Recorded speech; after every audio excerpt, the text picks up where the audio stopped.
Hello, everyone. Welcome to the Vancouver Resource Investment Conference channel. My name is Jesse Day. We're counting down to the next VRIC, January 21st and 22nd, 2024. Stay tuned for tickets. And today's guest is a uranium expert and the founder of the Uranium Insider newsletter, as well as YouTube channel, where he shares his view on the uranium space. So I'm really happy to have him on and talk uranium in the nuclear sector. It's Justin Huhn. Thanks for coming on the show. Happy to be here. Good to see you again, Jesse. Yeah, good to see you again as well. I want to start with a webinar you recently hosted on investing in uranium. So, could you talk to us about the main takeaways from that webinar and any information you could provide for maybe people newer to the sector who are curious on why uranium provides an attractive investment opportunity? Sure. Yeah. Well, we wanted to host this free webinar that we put out last week, and we'll likely be doing more in the future as well, just to kind of share the broader thesis with as many people as we can. And really, this kind of was spurred on by growing and deep recognition of the growth trajectory for nuclear energy. So the underpinning of this entire investment thesis in the commodity uranium has everything to do with the growth of the sector. And you can make a more minute near-term supply and demand calculation based on reactors that are currently under construction, mines that are currently under production, those that are likely to come on, reactors that are likely to be extended, et cetera, and come up with a supply and demand number that is quite striking. And obviously, we believe will lead to considerably higher uranium prices. But you can also take a much more long-term zoomed out view and look at the growth of nuclear and look at 4 to 6% annual growth for this industry and the increasing embracing of nuclear energy by various countries around the world, carbon neutrality pledges, clean energy, baseload reliable energy security for countries that don't have a lot of energy resources like Japan. So it's really a groundswell of support that we're seeing here. That's what has us excited more so than the potential near-term catalysts that could shoot the price much higher, and those are definitely still there. But we're more excited about just kind of a longer-term viewpoint and recognizing that this could be a considerable, commodity super cycle for uranium, and the growth of the sector is very exciting for us. So it was really kind of a 30,000-foot view, looking at the countries that are building nuclear, how we see the demand side of the story going forward, recognizing the supply is constrained. We touched a bit on the bifurcated market, primarily because we don't see that as a quick point in time situation that we're facing now that's likely to revert. We believe that it's likely going to stick and have a big influence on the sector going forward. And then, of course, we just touched on, various elements of the investing side of things, which is looking at relative valuations of the mining stocks, and they're relatively low valued here compared to the commodity itself, and looking at that opportunity and how to play it. So I want to touch on some recent news, but before I do, I wanted to address some comments that I've seen people making both on my channel, Commodity Culture, as well as on Twitter, about how the whole thing is taking too long. You're seeing some people who've positioned themselves in uranium. Some of them are saying, I've been investing since 2020. That's not actually that long of a time frame, but they're complaining at this point that, oh, the uranium thesis was always supposed to play out next year and then next year, and they're getting impatient. Some of them are down on their positions. Obviously, people who bought in at the top when the spot price ran up due to Sprott entering the space with the Physical Uranium Trust. So what do you say to those people who are getting impatient and who are wondering when this whole thesis is going to play out and actually result in a higher price for the equities? Well, I would say, for people that are coming to the sector now, let's say I would just give our general recommendations, which is treat this as a long-term investment, make a rational allocation to the sector, don't buy short-term options, don't use margin, don't use leverage. And if you follow all 5 of those and you're still feeling impatient, you probably didn't listen to that particular advice. So your position sizing is probably too large. You probably have unrealistic short-term expectations. You really need to invest patient capital in this. And You could argue that there's opportunity cost. There's opportunity cost in any investment, unless you absolutely nail the timing. And trust me, from somebody who's been in the markets for a while, almost nobody does. So you have to be patient with especially with a fundamental type investment. If you want to trade the charts, and just don't even listen to me. Don't listen to anybody talking about the fundamentals in the sector. Be aware of it. If you like the fundamental thesis, but you want it as a momentum play, then just trade the charts. Buy your choice stock in the sector when it crosses above the 200-day moving average, and sell it when it crosses back down. Go ahead and do that. Fine by me. If you're making a fundamental investment, take a long-term approach, see the big picture, understand as thoroughly as you can the physical market for the commodity, and make a rational allocation. You don't want to ignore the basic tenets of smart investing just because you're excited about uranium or anything else for that matter. You want to be diversified. You want to maintain some level of cash position. When the markets are risk off and there's macro headwinds, maybe you want to hedge. You don't want to ignore these basic, capital preservation mechanisms that most investors should take most of the time. You hear these kind of glory stories from, Druckenmiller shorting the market on Black Monday. Most people are not Druckenmiller, and you have to preserve capital. You have to be diversified, and you have to make rational allocations. So, my friend Andrew Weekly from Smith Weekly, he'll tell you only invest money in the sector that you are okay with losing. So a lot of times what happens is either your position sizing is too large, or you're actually investing capital that you might need to extract out of that investment on a certain time frame. That, in my personal experience, has almost inevitably led to selling at the wrong time. Over and over, if I invest more money than I should into something, and I need to take some of that money out, it never is at the right time to do it. Never has that worked out for me in the past, not a single time. So you have to be careful with what you're investing. You can't just get too excited and go all in on something just because you're excited about it because of something I said or something you said or something Rick Rule said. You have to treat your own investments with your own sense of responsibility about that money, and just be smart about it. And then, of course, just be very patient. If this sector doesn't move considerably in the next year, I'd be very surprised. But I'm still looking at this from here after being in this sector for multiple years. I'm still looking at multiple years out in front. I'm still looking at 2 to 3+ years and potentially much, much more. Very good points. Let's now move on to some recent news in the sector coming out of Kazakhstan, and that is the sale of a part of one of Kazatomprom's mines. Now, for those who aren't aware, Kazatomprom is the national uranium mining company of Kazakhstan and the largest uranium producing company in the world. And they recently sold one of their mines to Rosatom, the main Russian state nuclear company, which, according to the Financial Post, prompted an exodus of senior managers from Kazatomprom. So people online are speculating this is bad news for Kazatomprom's future prospects. What is your view on this situation? Is it being overblown? Well, it's interesting because I think that most investors forget that Kazatomprom is still 75% majority owned by the sovereign wealth fund of the nation.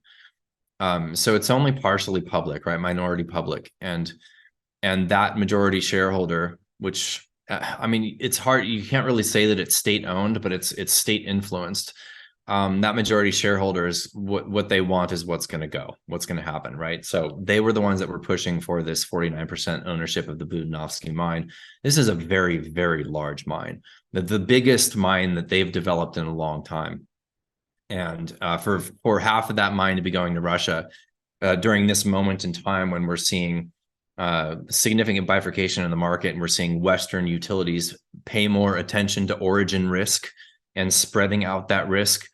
Transportation problems coming from Kazakhstan, it's not necessarily all that easy to ship west. They have done it. They're going to continue to pursue that option. The company's going to maintain some level of commitment to being accessible to the West, but this is a pretty big announcement, in my opinion. I think it has real world implications for their Western customers going forward. And the fact that it's looking like a number of their a decent chunk of their C-suite just hit the exit door when that deal was pushed through. Just kind of tells you everything you need to know about it. So, without getting too into the nuances of geopolitics, I do think that this continues to reinforce our belief that more pounds from Kazakhstan will remain in the East going forward. And that, I think, is only going to increase, not only just with the relationship with Russia, but the fact that China is building so quickly and they are thinking in terms of decades. They're very strategic, and they're less sensitive to price than pretty much the rest of the world. So while there's plenty of utilities in the West that are kind of sitting on their hands and waiting for this bifurcation to hopefully revert and regain access to Russia, being much more careful about their procurement, China is going to come in heavy and get what they need. They don't have a lot of domestic production. So Kazakhstan is the obvious solution. They share a border right there. They're building out a big warehouse right on the border. And it's the low cost pounds, and they've got a lot of pounds in the ground still, a lot of future production that can be had by China. So in our opinion, we're going to see China consume more and more pounds coming from Kazakhstan and Uzbekistan, which leaves limited production outside of that area of the world available to the West. So it's setting up for, I don't want to say squeeze, but most of the demand in the world is coming from the West. So when the biggest producer in the world, more of their production is likely to be committed to the East, then that leaves more of a crunch, let's say, for the West to find procurement elsewhere. What's up, guys? Quick break. My name is Jay Martin. I'm the CEO of Cambridge House and the host of the Vancouver Resource Investment Conference. I wanted to quickly point your attention to a link right beneath this video where you can subscribe to our new weekly newsletter. If you want to better understand the minds of the best investors in the resource space, subscribe to this newsletter. I author it personally every Sunday, and I love writing it. Hit that link below to subscribe. All right, back to the interview. And speaking of bifurcation, another recent news item that has come out is a House subcommittee in the US voting to clear legislation that would limit the import of Russian uranium to the US. So how much uranium does Russia actually import to the US currently? And how impactful could this bill be? And do you think it could eventually be extended to a place like Kazakhstan that is in many ways allied with Russia? That's the second part of that question is very, very interesting. So the US already has limitations to Russian imports with the Russian suspension agreement, and that's been in place for many years. But it's roughly somewhere in the realm of 20% of total demand for the US. The US is about 45 to 50 million pounds of U3O8 equivalent, and the primary product coming from Russia to the US is enriched uranium. So let's just say it's 50 million pounds and 20%. So what is that? 10 million pounds of U3O8 equivalent. It's a significant amount enough. But then again, it's more than that amount coming from Kazakhstan. And that's, of course, U3O8, only U3O8. So Kazakhstan and Russia together is a very, very important source of uranium to the United States. Russia alone, still very important. An outright banning coming from this legislation, or a cutting off of deliveries from Russia to the US, which could be a response of this legislation passing if it does and it gets the president's signature. That could be the response coming from Putin, which we've already heard that there's also legislation that is passed in Russia allowing him to do so. Whether that was even needed, I don't really know, but that's what we're hearing.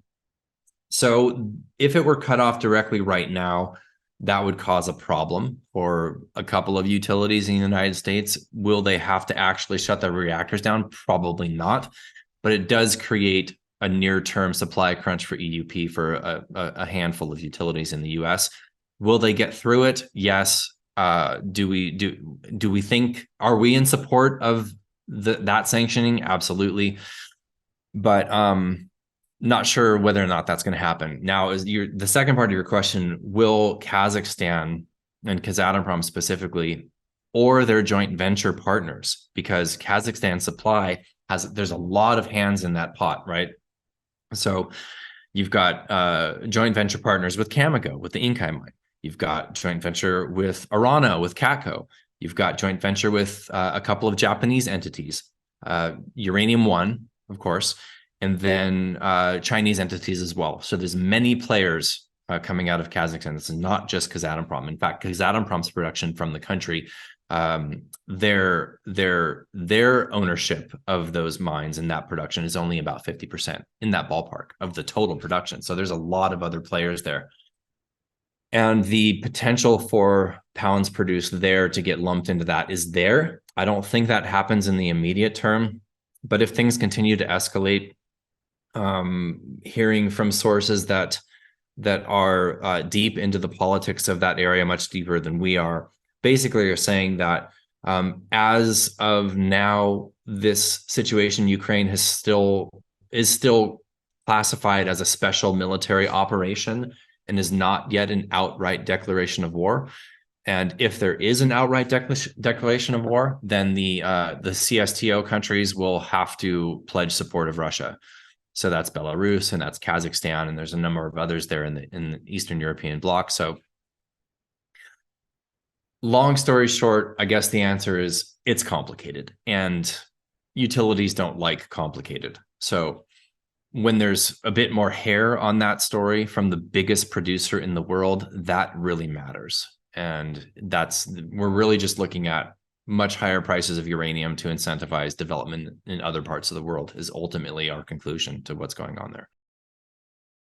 Oliver Stone released a film, Nuclear Now. This is seeing a push for nuclear power move into the mainstream. I'm seeing more and more of this every day from certain YouTube channels, pundits online, Elon Musk himself on Twitter tweeting about how the use of nuclear energy should increase. You saw the film Nuclear Now. So what are your initial thoughts, and how much of an effect do you think it could have on the mainstream consciousness surrounding nuclear and its benefits? It's interesting.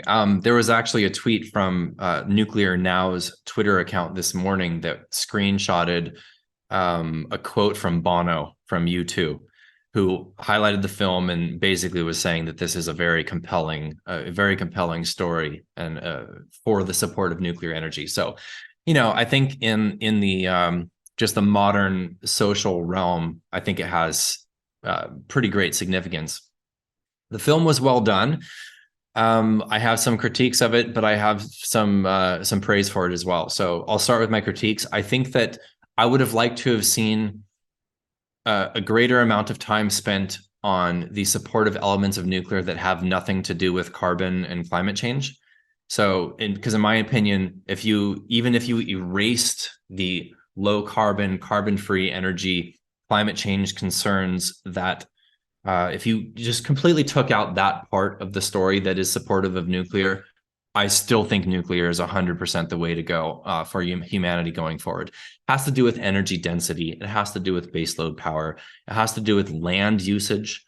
There's so many other incredibly positive elements to nuclear that have nothing to do with the climate change hysteria and carbon concerns and things like that. So the film didn't really go there basically at all.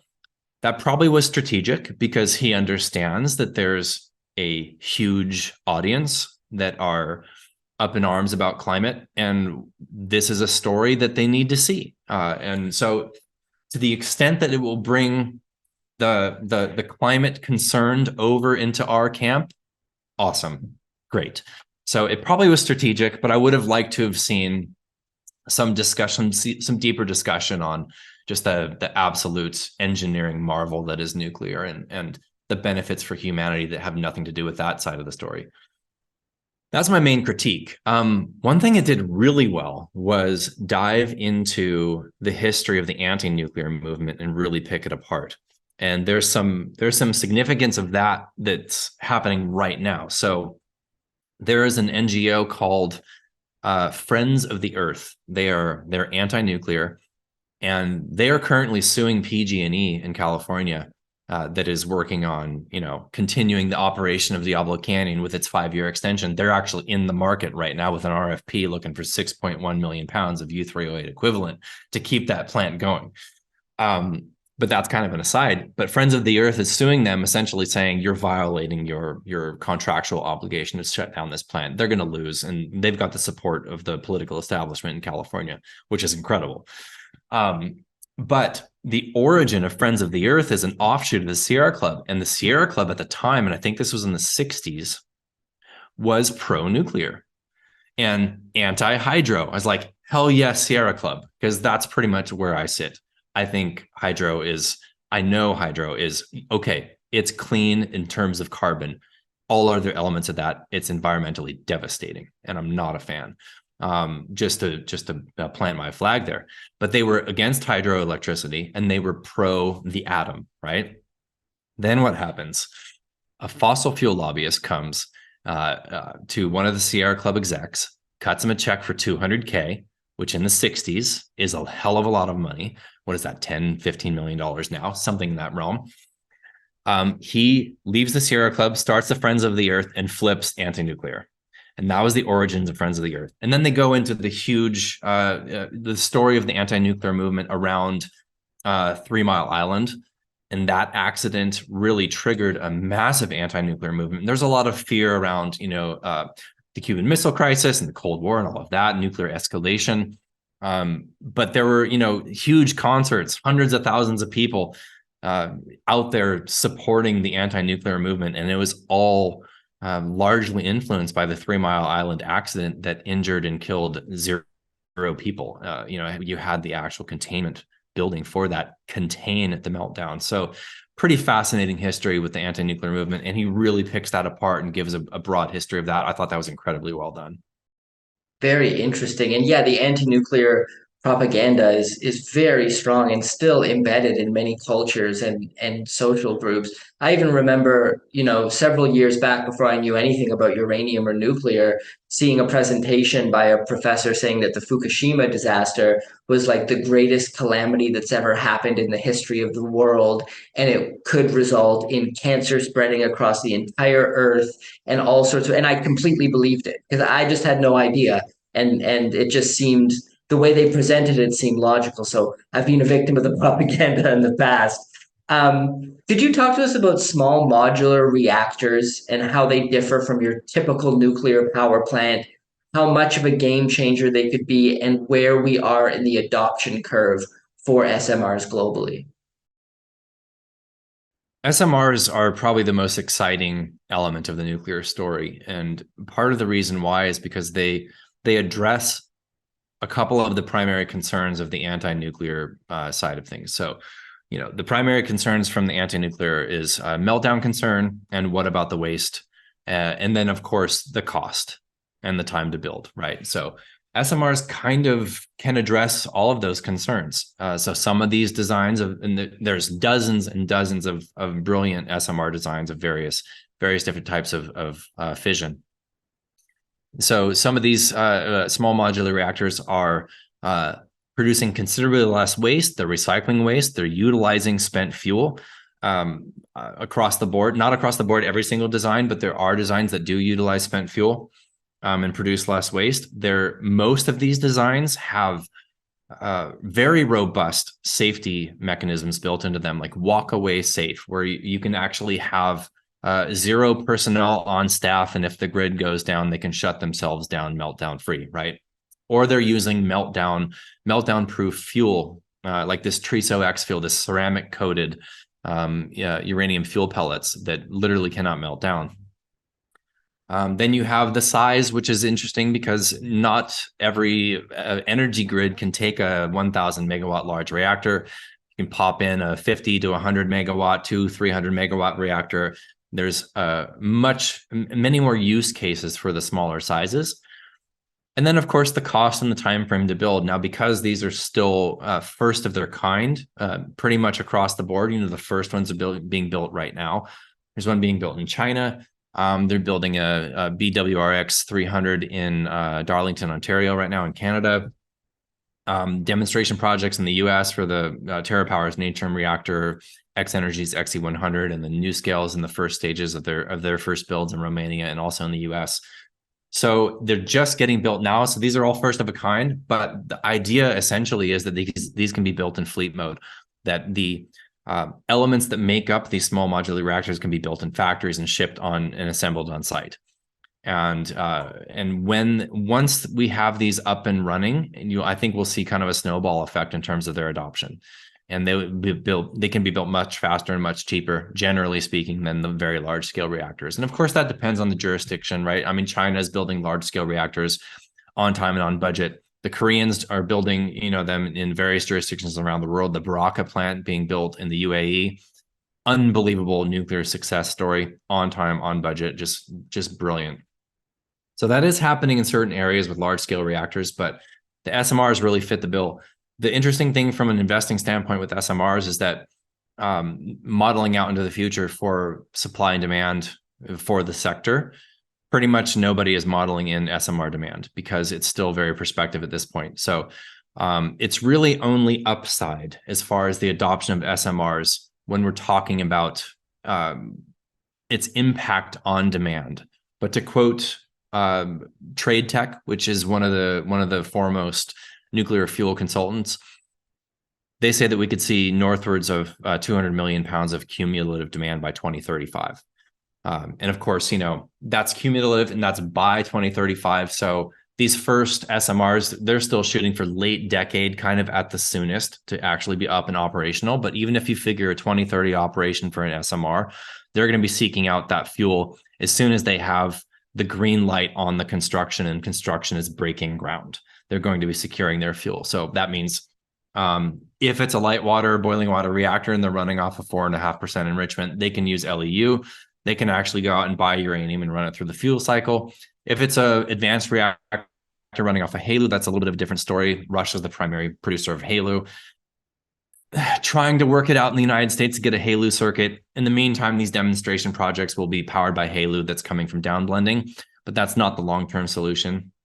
So point being, even if we're looking at late 2020s, early 2030s for first commercial grid connection for a handful of these SMRs, demand for uranium is going to come 5 years before that.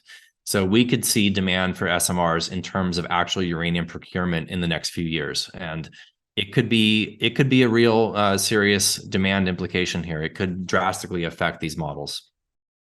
I want to get your thoughts on something the CEO of Cosa Resources said recently. I interviewed him not too long ago, and he thinks that utilities may enter a phase where they will need to stockpile uranium, but there won't necessarily be enough available. You spoke earlier about some utilities sitting on their hands. So do you think there'll come a point where they realize that they need to procure fuel and all of them are kind of doing it at the same time, and this kind of creates a mad scramble? How do you see that playing out? I see that as possible. Honestly, I see that as likely. I just don't know the time frame. It's probably late decade. We could actually see a considerable crunch on the commodity itself. It really depends on a lot of factors. It depends on some things that are literally unpredictable, which is capital markets. There's multiple physical acquisition funds and trusts that are set up right now. There's multiple more coming, believe it or not. So if capital markets are risk on into this space and the physical funds are going after uranium, we've already seen Sprott buy over 40 million pounds in less than 2 years. Do I think we're going to see that kind of volume of purchasing again? Probably not. And some of that has to do with we're just at higher prices already, and we're going to see higher prices going forward. So, $100 million coming into Sprott at a premium to NAV when prices are $35. The purchasing is considerably less when it's at $65, for example, right? In total pounds. So that's one factor that you can't really predict. A second factor is the SMRs. How widely will these be adopted? How much demand is that going to inject into the sector? The third factor that's difficult to predict, that's easier to predict, but still difficult, is how soon will greenfield projects come online? So we just saw a report from Canaccord last week on Next Gen Energy, very, very bullish, very constructive on the company and the project. This, of course, is the Arrow deposit at Rook 1. This is a huge deposit, very, very high grades, the highest grade deposit pretty much of any metal on Earth right now. It's just a monster. But Canaccord was saying they could see first production in 2027. Now, I'm as bullish as the next guy, but that seems extremely unlikely for them to build a mill, build an underground mine 800 meters deep, build the infrastructure around it, and actually have cake in a can in 4 years from now. I just don't see that happening. I would love to be surprised, but I don't see it happening. And that's in a very safe jurisdiction with current mining of uranium. Now, in order for us to avoid a situation where there literally is fighting over the last pound, we basically need pretty much all of the proposed greenfield projects to be funded and starting development, I would argue, within the next 24 to 36 months. Because it takes many, many, many years to get that production going. And it's going to be an incredible challenge. And I see that, honestly, I see that going out into the next decade because I'm bullish on nuclear, just generally speaking, for the remainder of this century. I hope that it grows leaps and bounds. I hope that it grows to the extent that we're seeing the IEA propose, which is a doubling of nuclear by 2040. The DOE in the United States is proposing the same for this country. So nuclear growth is in the cards. It is being promoted not across the board but by very reputable entities like the DOE and the IEA. And it's going to be a logistical challenge to get sufficient capital inflows into the sectors in various jurisdictions around the world and sufficient skilled labor to actually support the expansion of the fuel cycle, let alone mining uranium out of the ground. So there's a major shortfall even just going out to 2030. I mean, we're looking at north of 300 million pounds short with zero SMR demand and with minimal secondary demand from financials. So if both of those things hit and there's delays to production, there's going to be a crunch, and it's going to happen within 5 years. Well, thank you so much for joining us today, Justin. Really appreciated everything you shared with us today. For those who want to learn more, could you talk to us about Uranium Insider and where people can find that? Sure. Well, you can find us at uraniuminsider.com. We focus on the sector 100% day in, day out. I've got a brilliant small team behind me. We've put a lot of energy into the macro and into understanding the physical uranium market. So we not only put out a 40+ page newsletter every month, we host monthly members only webinars where we have industry execs come on and discuss the market, especially the physical market. We want to know what the heck is going on in the physical market all of the time, because that tells us where the commodity is going to go. And betting on the equities is a bet on the commodity, really is what it's coming down to. So in the past few months, we've spoken with Mike Alkin and Tim Chilleri from Sachem Cove. We've spoken with Art Hyde from Segra. We've spoken with Dustin Garrow from Nuclear Fuel Associates. We've spoken with Bram Vanderels from Curzon Uranium. He's involved in the new Zuri Invest physical fund. We just spoke a few days ago with Askar Badarbayev, the former CCO from Kazatomprom. We spoke with Per Jander. I mean, that's all within the last 6 months. So we really give our members access to some high level conversations with these industry folks and try to keep everybody abreast of the developments so they can stay in this trade, because it's notoriously volatile. And you have to put up with that volatility if you want outsized gains at the upside when the sector does move. And when it moves hard. So, and now, in my opinion, when nobody is interested in the equities because of their underperformance, that's always been the time to buy in a fundamental investment. So valuations are still very, very low relative to the commodity right now. Huge opportunity, in our opinion.